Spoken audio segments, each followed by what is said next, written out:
I want to talk to you about coronavirus in America. More than 200 million doses of the vaccine has been administered now. Do you believe that the worst is behind them? Look, it's really interesting. On the one hand, it's a very good news story on the raw numbers, right, about the vaccination rollout.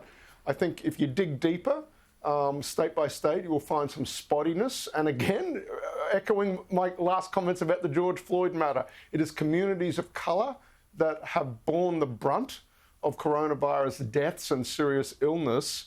And there's a lot of tension state by state as to, do we go into the nursing homes, first of all, or how quickly do we get to communities of colour, particularly in the inner cities, and just the way that plays out on blue state, red state. Have you got a Democratic governor and whatnot? So right now, there's an awful lot of news about what's going on in the state of Maryland.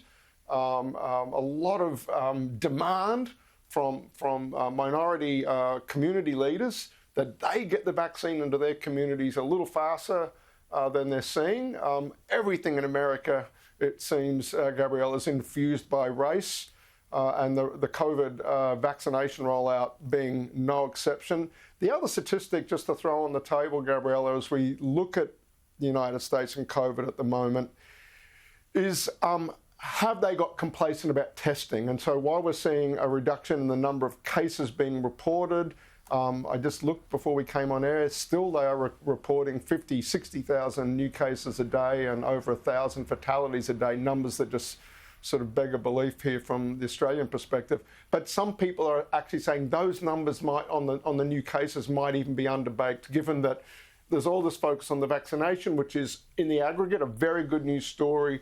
Have they taken the foot off on testing? And there's actually perhaps more coronavirus out there than they're seeing. And indeed, if you look a little closely, there is a slight uptick actually in the number of cases out there, and people are talking about a third or even a fourth wave. But oh, wow. It's generally, though, a good news story.